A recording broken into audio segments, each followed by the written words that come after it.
Imagino que atravesando todo este momento y analizándolo desde un punto de vista de una vinculación con la educación superior, pero por otro lado viviendo todas las vicisitudes que se van planteando en Brasil, que en algunos momentos son contradictorias y preocupantes también, ¿no? Sí, totalmente, porque es una situación, la epidemia, una situación internacional que fue, digamos, castigando a todos los países, pero en tiempos distintos. Cuando llega acá a la América Latina, ya tenemos una cierta información y porque enfermedad y el contagio se produce en China y después en Europa. Entonces, con un cierto tiempo de antecedencia, algunos países se pudieron preparar, como es lo que aparentemente pasa en Argentina. Y aquí en Brasil la situación es bastante particular debido al tipo de política que existe hoy, ¿no? Al presidente que dirige el país, que es justamente contrario a hacer cualquier defensa para protegerse del contagio.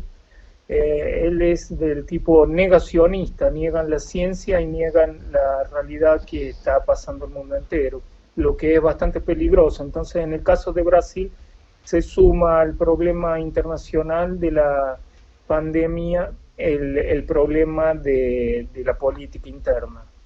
Sin embargo, el gobernador de Sao Paulo ha tenido una posición realmente responsable y que va con la línea totalmente opuesta de lo que propone Bolsonaro.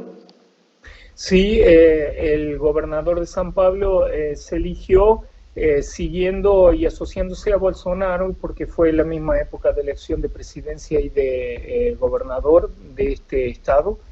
Y entonces él, sin ser del mismo partido, se asoció mucho y lo defendió a Bolsonaro cuando subía, fue una estrategia de marketing. Y ahora cuando la situación de Bolsonaro se torna tan extrema al punto de negar el problema del aislamiento y de las medidas de sanidad, Doria, el gobernador de San Pablo, se separa, lo critica, se pelea con Bolsonaro y implementa una política de sanidad siguiendo el patrón internacional, digamos, que manda a aislarse completamente, a interrumpir las clases y a prevenirse.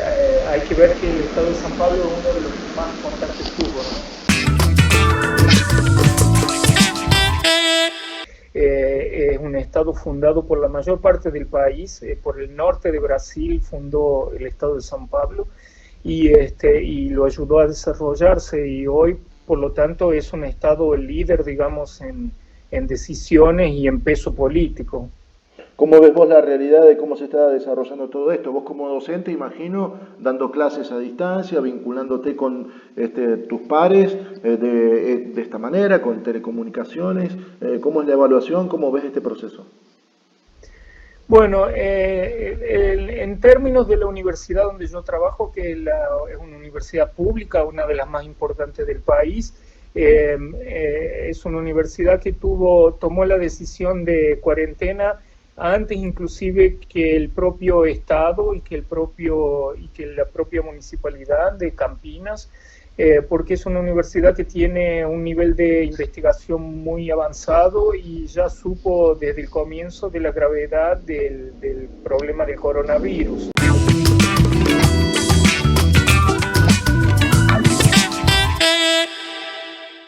Como sociólogo, ¿qué análisis haces? Porque es otra de las ramas de tu formación profesional.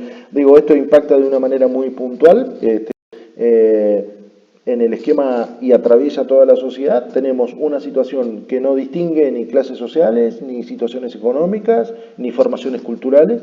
Nos pone a todos en un mismo riesgo, pero hay quienes toman conciencia de esta situación, entienden que con su comportamiento no solamente se cuidan, sino cuidan el resto, pero hay otro tipo de comportamientos y esto a partir de ahí, y la diversidad geográfica de Brasil, como sucede en la Argentina y como sucede en otros territorios, nos impone que por ahí tengamos que pensarnos de una manera absolutamente distinta.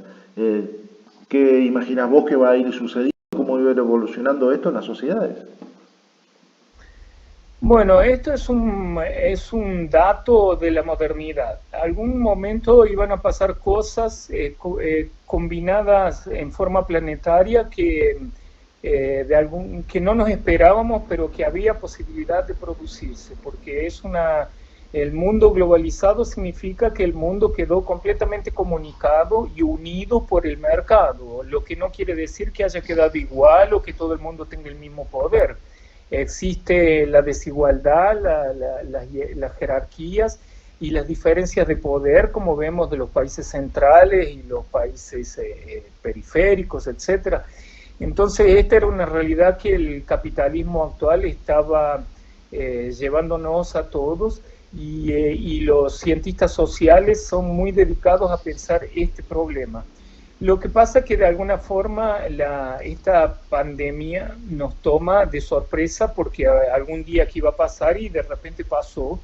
Y, y lo que teníamos como experiencia son los hechos, por ejemplo, los hechos económicos y políticos, o lo mismo los culturales y los espectaculares, que por el tipo de comunicación que el mundo tiene, se transforman en una comunicación en tiempo real. Todo lo que pasa del otro lado del mundo instantáneamente nos alcanza a todos porque quedamos conectados, porque tenemos conexión y entonces el mundo en ese sentido, el planeta se transformó en un mundo unificado. ¿Sos optimista como economista en función de todo este análisis que estás haciendo y que comparto absolutamente? ¿De que el mercado, Pues, que sí, el poder económico sea solidario? sí. En algunos puntos sí, porque la historia no acabó. Entonces eso significa que hay cosas buenas y cosas malas todo el tiempo definiéndose. Y que estas cosas que pasan de alguna forma alimentan la conciencia de las personas.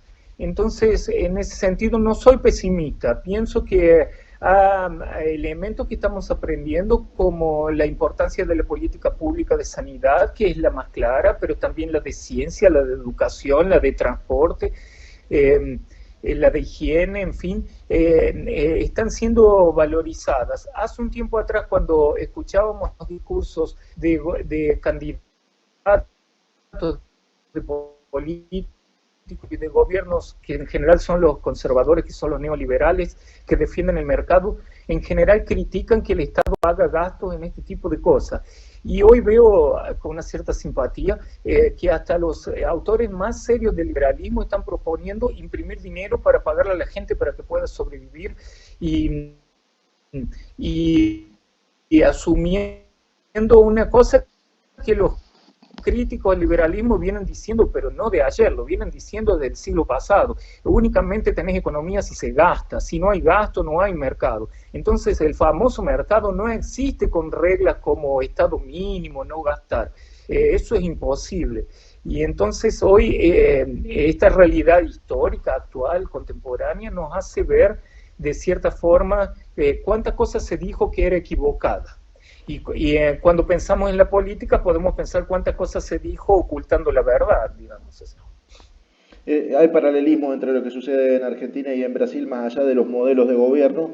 Lamentablemente, los últimos tiempos han estado designados por la economía de mercado y así nos está haciendo. Realmente, la realidad que nos toca vivir es la síntesis. Carlos, vos sos riocuartense, tenés vinculación con la realidad de seguramente de tu familia, de tus afectos, sí, de la cercanía. ¿Querés dejar un mensaje, una reflexión? Algo que quieras compartir con la gente de esta zona de la Argentina. La primera reflexión que hago es siempre comparando Argentina con Brasil, que estaban hasta el año pasado, digamos así, bastante tiempo, en una situación, en una tendencia muy parecida. Gobiernos liberales que buscaban cortar gastos, pensando que esto traería mejor situación para el país. Esta situación no es verdadera. Muchos economistas ya eran críticos del liberalismo, de la forma como es tomado y llevado a cabo acá en nuestros países. Pero Argentina hizo una inflexión muy importante, porque Argentina tuvo una elección que me parece brillante, porque evaluaron el gobierno de Macri, vieron el desastre que fue, porque fue un desastre en términos de justamente de política pública, vamos a evaluar de cuestiones apenas técnicas. En el gobierno de Macri el Ministerio de Salud fue reducido a una secretaría. Sin dar más detalles, esto ya significa una descalificación para una área que es importantísima para mantener la salud de los trabajadores y de la sociedad. Y además de eso, es una área por donde pasan la mayor parte de las innovaciones tecnológicas del mundo moderno. Entonces los países que saben de esto invierten en esa área porque es lo que les trae autonomía, seguridad, y no es un gasto perdido. En general ningún gasto es. Estos gastos son inversiones que redundan en mejorías tecnológicas, en mejoras de la vida de las personas y en ganancias de gran volumen, porque los países que saben producir vacunas, remedios, ganan autonomía. Y quien hace vacuna y remedio no hace solo vacunas y remedios, tiene un complejo industrial de enorme poder. Y si vemos los países de primer mundo que se desarrollaron y los países sobre todo asiáticos que se han desarrollado en las últimas décadas, también hicieron esto.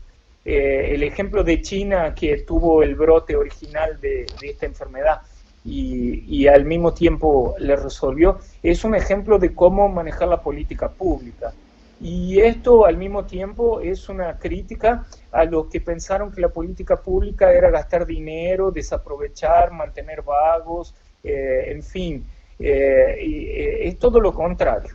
Entonces en ese sentido yo soy optimista porque Argentina me parece un buen ejemplo de optimismo, porque si hoy continuara un gobierno como el anterior, una Secretaría de Salud no podría hacer frente a un problema del coronavirus ni de lejos.